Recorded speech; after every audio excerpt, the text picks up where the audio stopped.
श्याम भक्तों, हम में से बहुत से लोग खाटू धाम से बाबा श्याम की सुंदर तस्वीर लाकर अपने घरों में स्थापित कर देते हैं। लेकिन कई बार ऐसा होता है कि तस्वीर लगाने के बाद भी जीवन में वैसा परिवर्तन नहीं दिखता जैसा हम उम्मीद करते हैं। तब मन में सवाल उठता है कि आखिर हमारी गलती कहाँ हो रही है, जिसके कारण बाबा श्याम की कृपा हमारे घर परिवार पर पूरी तरह नहीं बन पा रही। तो श्याम भक्तों, आज हम जानेंगे कि तस्वीर घर लाने के बाद हम कौन-कौन सी गलतियां करते हैं और किन सावधानियों का पालन करने से बाबा श्याम की कृपा बनी रहती है। साथ ही ये भी समझेंगे कि तस्वीर लगाने के बाद उनकी सेवा किस प्रकार से करनी चाहिए। जय श्री श्याम, प्यारे श्याम भक्तों, आप सभी कैसे हैं? आशा करते हैं कि आप सब सुखी और प्रसन्न होंगे। श्याम भक्तों, बाबा श्याम को हम हारे का सहारा मानते हैं। वे कलयुग के अत्यंत दयालु देवता माने जाते हैं। उन्हें महाभारत के वीर बर्बरीक का स्वरूप भी कहा जाता है, जिन्होंने अपनी भक्ति से श्री कृष्ण को प्रसन्न किया। अगर कोई भक्त सच्चे मन से बाबा श्याम की तस्वीर घर लाता है, तो माना जाता है कि वे उसके जीवन की बाधाएं दूर करते हैं। लेकिन याद रखें, भगवान की सेवा में थोड़ी सी भी लापरवाही नहीं करनी चाहिए। आज मैं आपको बताऊंगा कि बाबा श्याम की तस्वीर घर लाने के बाद कौन-कौन सी सावधानियां रखनी चाहिए और उनकी सेवा किस प्रकार से करनी चाहिए। ये सब बातें अनुभव और परंपरा के आधार पर बताई जा रही हैं, ताकि आपका मन शांत रहे और भक्ति में स्थिरता आए। सबसे पहले बात करते हैं तस्वीर घर लाने की। यदि आप खाटू धाम जा रहे हैं, तो वहां से तस्वीर लाना शुभ माना जाता है। लेकिन अगर जाना संभव ना हो, तो किसी विश्वसनीय दुकान से साफ और स्पष्ट तस्वीर ले सकते हैं। तस्वीर चुनते समय ध्यान रखें कि वो पूरी और साफ हो, अधूरी या धुंधली ना हो। तस्वीर घर लाने का समय भी शुभ माना जाता है, जैसे एकादशी, कोई शुभ तिथि या विशेष अवसर। तस्वीर घर लाते समय साफ कपड़े पहने और मन में बाबा श्याम का नाम लेते रहें। घर पहुंचकर तस्वीर को गंगाजल मिले पानी से पवित्र कर लें। एक साफ कपड़े को गंगाजल में भिगोकर तस्वीर को धीरे धीरे पोंछ लें, फिर सूखे कपड़े से साफ कर दें।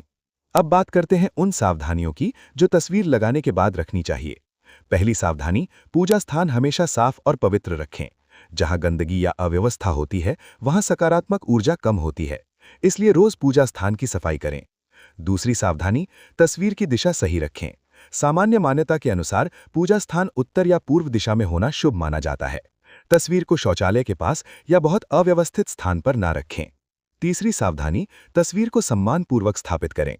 उसे किसी ऊंचे और साफ स्थान पर रखें। मन से प्रार्थना करें और बाबा श्याम का नाम जपें।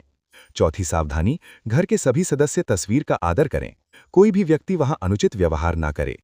पांचवी सावधानी, पूजा स्थल के पास मांसाहार या नशे की वस्तुएं ना रखें। वहां सात्विक वातावरण बनाए रखें। छठी सावधानी, अगर तस्वीर खराब हो जाए, फट जाए या बहुत धुंधली हो जाए, तो उसे सम्मानपूर्वक बदल दें। सातवीं सावधानी, पूजा स्थान पर अनावश्यक वस्तुएं ना रखें। जगह को सादा और पवित्र रखें। आठवीं सावधानी, घर में कलह या तनाव हो तो पहले मन से बाबा श्याम से क्षमा मांगे और शांति बनाए रखने का प्रयास करें। नौवीं सावधानी, दीपक या धूप से आग का खतरा ना हो, इसका ध्यान रखें। तस्वीर को सुरक्षित स्थान पर रखें। 10वीं सावधानी, कभी भी किसी के लिए गलत या हानिकारक इच्छा लेकर बाबा से प्रार्थना ना करें। सच्चे मन से की गई भक्ति ही फल देती है। अब बात करते हैं कि तस्वीर लगाने के बाद सेवा कैसे करनी चाहिए। सबसे पहले स्थापना से पहले स्थान की सफाई करें। चौकी पर साफ कपड़ा बिछाएं, दीपक जलाएं और मन को शांत करें। फिर बाबा श्याम का ध्यान करते हुए तस्वीर स्थापित करें। पूजन सामग्री में जल, चंदन, फूल, दीपक और भोग के रूप में फल या मिठाई रख सकते हैं। तस्वीर को चौकी पर स्थापित करने के बाद दीपक जलाएं, तिलक लगाएं और फूल अर्पित करें। उसके बाद ओम श्री श्याम देवाय नमः मंत्र का जाप करें और आरती करें।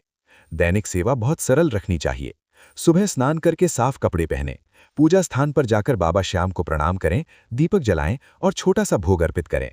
शाम को घर लौटकर फिर से दीपक जलाएं और आरती करें। सोने से पहले मन ही मन बाबा को धन्यवाद दें। हर महीने शुक्ल पक्ष की एकादशी पर विशेष पूजा करना शुभ माना जाता है। उस दिन फलाहार करके भक्ति करना अच्छा रहता है। अगर मनोकामना हो तो कागज पर लिखकर बाबा के सामने प्रार्थना कर सकते हैं और मन से उनसे निवेदन करें। भक्ति में सबसे जरूरी है निरंतरता। सेवा जल्दबाजी में नहीं, बल्कि प्रेम और श्रद्धा से करनी चाहिए। अगर कभी गलती हो जाए तो बाबा से क्षमा मांग लें। ध्यान रखें, पूजा करते समय मन एकाग्र रखें। मोबाइल या अन्य चीजों से ध्यान न भटकाएं। जब आप इन बातों का पालन करते हैं तो घर में सकारात्मकता बढ़ती है, मन शांत होता है और जीवन में संतुलन आता है।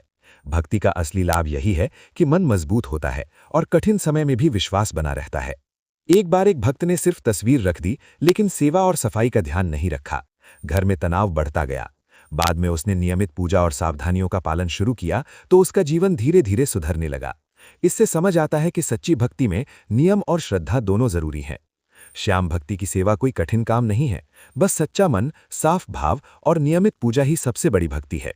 श्याम भक्तों, बाबा श्याम की तस्वीर घर में रखना केवल एक धार्मिक परंपरा नहीं, बल्कि जीवन में शांति और सकारात्मकता लाने का एक माध्यम है। सही भावना और नियमों के साथ की गई सेवा जीवन को संतुलित और सुखद बना सकती है। अगर मन में कोई प्रश्न हो तो बाबा से मन ही मन पूछें। सच्चे मन से की गई प्रार्थना का उत्तर जरूर मिलता है। इन्हीं शुभ भावनाओं के साथ आप सभी श्याम भक्तों को जय श्री श्याम, जय श्री राधे। फिर मिलेंगे एक नए भक्ति संदेश के साथ।